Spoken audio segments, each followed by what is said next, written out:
लगातार इन दिनों देश के अंदर हम देखें तो राहुल गांधी की राजनीति से कई लोगों को परेशानी हो रही है, स्वाभाविक है। राहुल गांधी की राजनीति से जहां एक तरफ नरेंद्र मोदी परेशान है, लगातार राहुल गांधी नरेंद्र मोदी को घेरने का प्रयास करते हैं, संसद से लेकर सड़क तक। तो ये तो खैर राहुल गांधी का काम है, वो विपक्ष के नेता है देश में, तो सरकार को मुद्दों के आधार पर घेरना और प्रधानमंत्री पर हमला करना एक प्रकार से उनका नैतिक और राजनीतिक कर्तव्य भी है। लेकिन सवाल ये उठ रहा है कि राहुल गांधी की ऐसी कौन सी राजनीति हो रही है जिससे राहुल गांधी के गठबंधन के सहयोगी ही राहुल गांधी से खफा होते हैं या खफा हो रहे हैं। हमने देखा कि जिस प्रकार से इंडिया अलायंस का लगभग लोकसभा चुनाव के बाद पहली बार बैठक बुलाई गई, तो उस बैठक से अरविंद केजरीवाल नदारद थे। अरविंद केजरीवाल को जब राहुल गांधी ने फोन किया बैठक में आने के लिए, तो अरविंद केजरीवाल ने सीधा सुना दिया कि ये जो इंडिया अलायंस बना था वो तो केवल लोकसभा चुनाव के लिए था। कांग्रेस का कोई भी ऐसा सकारात्मक प्रयास नहीं है जिससे कि ये लगे कि कांग्रेस पार्टी पूरे इंडिया अलायंस मतलब विपक्ष की जितने भी राजनीतिक दल है सबको लीड करना चाहती है, बल्कि कांग्रेस पार्टी अपनी राजनीति करती है। इस बात का खुलासा अरविंद केजरीवाल के प्रवक्ताओं ने कई उदाहरण से दिया, विशेष रूप से दिल्ली विधानसभा चुनाव के दौरान कांग्रेस पार्टी की जो रुख था और राहुल गांधी का जो रुख था उससे जोड़ते हुए अरविंद केजरीवाल और आम आदमी पार्टी के प्रवक्ता ने इस बात को रखा कि कांग्रेस के दिल्ली में जो कांग्रेस ने जो रणनीति अपनाई वह रणनीति आम आदमी पार्टी और अरविंद केजरीवाल का हार का सबसे बड़ा कारण रहा। अब चर्चा मित्रों ऐसी चल रही है कि राहुल गांधी के इसी रणनीति का जो रिफ्लेक्शन है, का जो रिपीटेशन है, उससे तेजस्वी यादव बिहार में जहां इसी वर्ष विधानसभा चुनाव होने हैं और देश का सबसे बड़ा राज्य उत्तर प्रदेश में राहुल गांधी के सहयोगी अखिलेश यादव भी काफी चिंतित हैं। बेचैनी है उनके अंदर, इस बात की बेचैनी है कि राहुल गांधी जिस राजनीति की बात कर रहे हैं, अगर वो रणनीति राहुल गांधी की, वो राजनीति राहुल गांधी की अपनी मंजिल तक पहुंचती है अगर, तो सबसे बड़ा नुकसान किसका होगा? सबसे बड़ा नुकसान होगा तेजस्वी यादव का, अखिलेश यादव का। क्यों होगा उसी को आज हम इस वीडियो में समझने का प्रयास करते हैं। मित्रों, आप देख रहे हैं पॉलिटिकल आइडिया। हर दिन की तरह, हर वीडियो की तरह आपको सबसे पहले मेरा नमस्कार। मैं प्रदीप कुमार, आप पॉलिटिकल आइडिया के इस मंच पर हर वीडियो की तरह आज भी आपका बहुत बहुत स्वागत है। और मैं जिस बात को आपको समझाने का प्रयास में कर रहा हूं वो निकल कर आ रही है राहुल गांधी के ओबीसी राजनीति से। इधर के दिनों में आप जैसा देख रहे हैं, आप 2 दिन पहले की बात में से करता हूं, थोड़ा लौट के आता हूं, मैं अलग तरीके से आपको समझाने का प्रयास करता हूं। 2 दिन पहले की बात है, राहुल गांधी ने एक ओबीसी महासम्मेलन, ओबीसी मतलब अदर बैकवर्ड क्लासेज भागीदारी महासम्मेलन दिल्ली के तालकटोरा स्टेडियम में किया। उस महासम्मेलन में राहुल गांधी के अतिरिक्त, वैसे राहुल गांधी में के अतिरिक्त चर्चा करने की जरूरत नहीं होती है, लेकिन प्राय चूंकि ये कार्यक्रम जिस प्रकार का था और उससे जुड़े हुए जो चेहरे थे मंच पर उनका उल्लेख करना आवश्यक है। चूंकि कार्यक्रम ओबीसी भागीदारी महासम्मेलन था, तो राहुल गांधी के साथ मंच पर कौन कौन थे और किस किस समाज के थे वो बता देना मेरा फर्ज बनता है।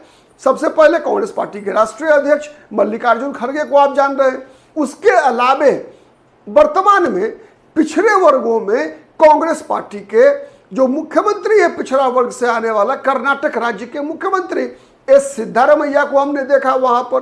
ठीक है, एस सिद्धारमैया के अलावे जो पिछड़े वर्गों की जमात के पूर्व मुख्यमंत्री एक छत्तीसगढ़ के भूपेश बघेल साहब थे वहां पर। एक और पिछड़े वर्ग का मुख्यमंत्री जो अति पिछड़ा समाज से आने वाले राजस्थान के अशोक गहलोत साहब थे।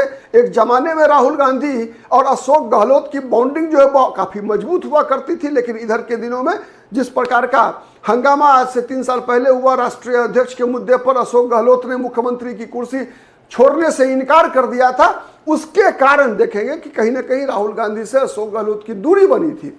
खैर, वो एक अलग मुद्दा है जिस पर कभी हम लोग अलग से बातचीत करेंगे, तब जब निकल कर आएगा कि अशोक गहलोत, सचिन पायलट और राहुल गांधी का त्रिकोण का क्या आने वाले समय में स्ट्रेटजी होगा तो फिर बात करेंगे।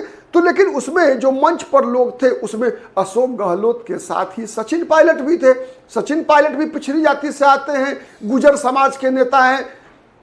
अशोक गहलोत भी माली समाज से आते हैं। भूपेश बघेल पता है आपको, जो एक कुर्मी जाति होती है छत्तीसगढ़ में, उस जाति से आते हैं। सिद्धारमैया के बारे में पता है।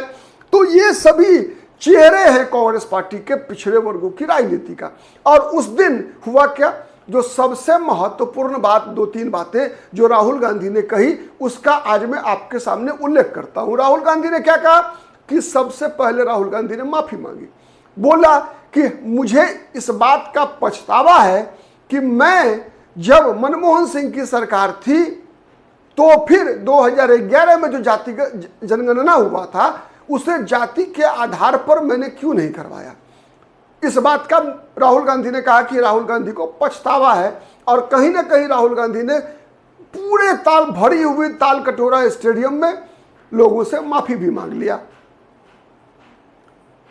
लोगों ने से माफी भी मांग लिया। तो ये एक पक्ष है जिस पक्ष से, और उसके बाद ही नहीं, कहीं ना कहीं दबे स्वरों में राहुल गांधी ने इस बात पर भी मतलब एक चिंता जाहिर की कि 1990 में जब मंडल आयोग लागू हुआ था तो कांग्रेस पार्टी ने क्यों विरोध किया था मंडल आयोग के लागू होने का।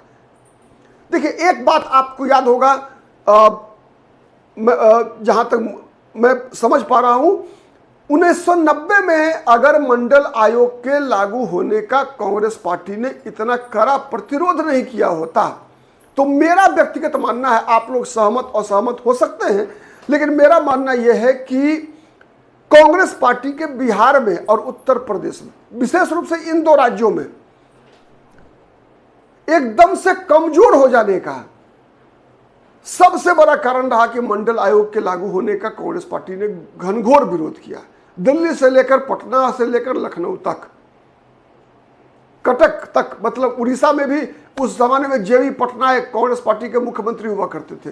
तो ये जितने भी चेहरे थे, मैंने जानकी वल्लभ पटनायक उड़ीसा में मुख्यमंत्री हुआ करते थे कांग्रेस पार्टी के, तो जबरदस्त विरोध हुआ था। गुजरात में तो उसके गुजरात में मैं बताऊं, हिंदुत्व की राजनीति के उदय से पहले कांग्रेस पार्टी, आपको कहेंगे आपकी सोमनाथ से अयोध्या की रथ यात्रा, और उसके पहले हिंदुत्व की का लेबोरेटरी बन रहा था गुजरात, ये बात सही है।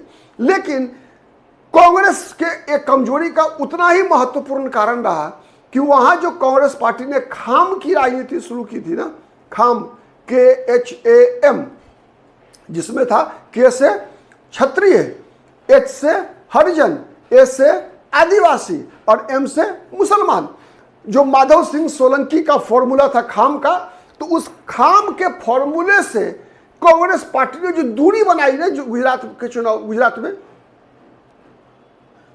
और आरक्षण का विरोध करना, एक तरफ से खाम बनाया कांग्रेस ने, माधव सिंह, कांग्रेस ने ही बनाया सब कुछ, मतलब कभी भी कंटिन्यूटी नहीं रही। एक तरह से जो कहते हैं ना, पॉलिसी पैरालिसिस वाली स्थिति थी कांग्रेस की। एक तरफ खाम बनाना, मतलब पिछड़ा, दलित, आदिवासी, मुसलमान की बात करना, दूसरा तरफ मंडल आयोग का विरोध करना। तो मैंने ये कंट्राडिक्टरी हो गया ना, अपनी ही बातों को अपनी ही दूसरे बातों से झुठला देना। एक तरफ खाम बनाना और दूसरे तरफ मंडल आयोग के लागू होने का विरोध करना। इस कारण से कांग्रेस गुजरात में न घर की रही न घाट की, यह स्थिति हो गई। कहावत है ना कि धोबी का गधा, न घर का न घाट का, तो वही स्थिति कांग्रेस पार्टी की हो गई। न खाम की रही कांग्रेस और न पाटीदार की रही। मतलब वहां जो गुजरात में जो मंडल आयोग की राजनीति थी उसका सबसे बड़ा विरोध किसने किया? पाटीदार समाज ने, क्योंकि वहां सबसे मजबूत जाति कौन है? पाटीदार। हरियाणा में जाट समाज के लोगों ने सबसे ज्यादा घनघोर, एक तरह से काफी आक्रामक विरोध था हरियाणा में जाट समाज का मंडल आयोग का। तो कांग्रेस कंट्राडिक्टरी रही, ठीक। तो ये कारण रहा कि कांग्रेस लगभग खत्म हुई। जिन जिन राज्यों से, प्राय तो खैर हरियाणा वगैरह में तो कांग्रेस रिवाइव कर गई अपने एक अलग रणनीति के कारण, क्योंकि वहां पर कांग्रेस पार्टी जो है, जो मुख्य धारा की जाति थी उसके साथ रही, मजबूत जातियों को साथ लेने का प्रयास करती रही और संजोग भी था। लेकिन बिहार उत्तर प्रदेश में तो मंडल आयोग के दो हीरो का जन्म हुआ। बिहार की राजनीति में लालू प्रसाद, उत्तर प्रदेश की राजनीति में मुलायम सिंह यादव, दोनों राज्यों में। और इन दोनों के उदय के कारण कांग्रेस पार्टी लगभग जड़ मूल से उखड़ गई। और उसके बाद चूंकि मंडल आयोग की रिपोर्ट लागू हुई, उसी दौरान राम जन्मभूमि का आंदोलन भी चल रहा था और राम जन्मभूमि के आंदोलन में भी कांग्रेस से गलती हुई। दोनों को संतुष्ट करने के लिए कांग्रेस पार्टी ऐसी कभी कभी कांग्रेस यह कहने लगी कि राम जन्मभूमि का ताला कांग्रेस ने खुलवाया, राजीव गांधी को श्रेय देने लगी। कभी शिलान्यास करवाने का श्रेय राजीव गांधी को देने लगी, मतलब हिंदूवादी अपने आप को साबित करने का प्रयास करने लगी कांग्रेस पार्टी। और कभी किसी भी कीमत पर मंदिर नहीं बनाने देंगे, मतलब विश्व हिंदू परिषद भारतीय जनता पार्टी को लगातार चुनौती देती रही। वहां भी कांग्रेस की वही स्थिति हो गई कि न घर के न घाट के। तो इन दो कारण से बिहार और उत्तर प्रदेश में कांग्रेस पार्टी लगभग खत्म हो गई। अब जो स्थिति बन रही है, क्यों मैंने कहा कि शुरुआत में ही कि अखिलेश यादव और तेजस्वी यादव राहुल गांधी के इस रणनीति से घबराए हुए हैं, उसका कारण समझिए। अगर राहुल गांधी इसी रणनीति पर चलते रहे तो मैं बता दूं कि ये चीजें तेजस्वी यादव और अखिलेश यादव के अस्तित्व के लिए खतरा है। अस्तित्व की बात मैं कर रहा हूं, अस्तित्व का खतरा है। इसलिए कि ये दोनों राजनीतिक दल केवल अपने राज्य में सीमित हैं। कांग्रेस का जो फैलाव है वो पैन इंडिया है, ठीक है। और जब कांग्रेस पार्टी ही जातिगत जनगणना की बात करती है, जब कांग्रेस पार्टी ही पिछड़ों को आरक्षण देने की बात करेगी, जब कांग्रेस पार्टी ही निजी क्षेत्र में भी आबादी के अनुसार आरक्षण देने की बात करेगी, और कर रही है, राहुल गांधी कर रहे हैं। राहुल गांधी वैसे नेताओं को भी पार्टी के अंदर उभारने का लगातार प्रयास है जो राहुल गांधी की इस रणनीति से मैच करता है। कई बार ऐसा होता है कि अगर आप जैसे मंडल आयोग की राजनीति शुरू हुई देश के अंदर, तो उस समय में तो जनता दल में विश्वनाथ प्रताप सिंह के साथ कई नेता थे, मंडल समर्थक थे, लेकिन फायदा किसको मिला?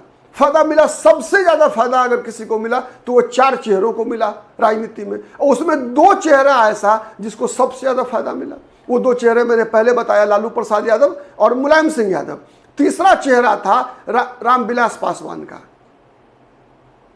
जिनकी राजनीति को फायदा मिला, लेकिन बहुत लंबा फायदा नहीं उठा सके रामविलास पासवान। कुछ अपनी उनकी मजबूरियां होगी, कुछ उनकी रणनीतियों में कहीं ना कहीं या कह सकते हैं आपकी लालू प्रसाद यादव कहीं कोई स्पेस नहीं छोड़ना चाहते थे, सत्ता में हिस्सेदारी नहीं करना चाहते थे। लालू प्रसाद यादव सबको साथ लेकर नहीं चलना चाहते थे, इसीलिए तो नीतीश कुमार का भी जन्म हुआ। चूंकि नीतीश कुमार हो, रामविलास पासवान हो, शरद यादव हो, सब के सब एक समय में लालू प्रसाद यादव को छोड़कर चले गए। क्यों? एक ही कारण था कि लालू प्रसाद यादव सत्ता पर एकाधिकार चाहते थे, लेकिन ये लोग सत्ता में हिस्सेदारी चाहते थे। चाहे वो नीतीश कुमार हो, रामविलास पासवान हो, चाहे वो शरद यादव हो, सब चाहते थे कि सत्ता जब मिली है तो फिर सब बांटो सत्ता को। लेकिन लालू प्रसाद यादव उसके लिए तैयार नहीं थे। जब मौका आया तो खुद के बदले पत्नी को बना लिया। तो इसी से समता पार्टी निकली, लोक जनशक्ति पार्टी निकली, फिर जनता दल यू निकला, जनता दल डी निकला, देवगौड़ा की पार्टी अलग हुई, जनता दल सेकुलर निकला। खैर ये सब एक अलग इतिहास है। तो ये जो राहुल गांधी की रणनीति है कि राहुल गांधी अब मतलब पिछड़ा, दलित और मुसलमान, आप देख रहे हैं पिछड़ा, दलित, मुसलमान की जो राजनीति राहुल गांधी करने का प्रयास कर रहे हैं। और इसी वर्ग से, इन्हीं वर्गों से अलग अलग प्रदेशों में आप देखिए कांग्रेस पार्टी प्रदेश अध्यक्ष बना रही है।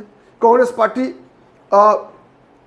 अपना विधायक दल का नेता, या फिर सरकार तो 3 ही राज्य में है तो इसीलिए उसमें बहुत बड़ा स्कोप नहीं है, लेकिन जिस प्रकार का प्रयास राहुल गांधी का लगातार चल रहा है, और बैकअप, सबसे बड़ा बात है बैकअप। देखिए आप, मैं बताऊं 2-3 चीजें। उदाहरण के लिए राहुल गांधी की रणनीति को आप परखिए कि किस प्रकार से चल रहे हैं वो। आपको याद होगा छत्तीसगढ़ में कांग्रेस की सरकार थी, भूपेश बघेल मुख्यमंत्री थे।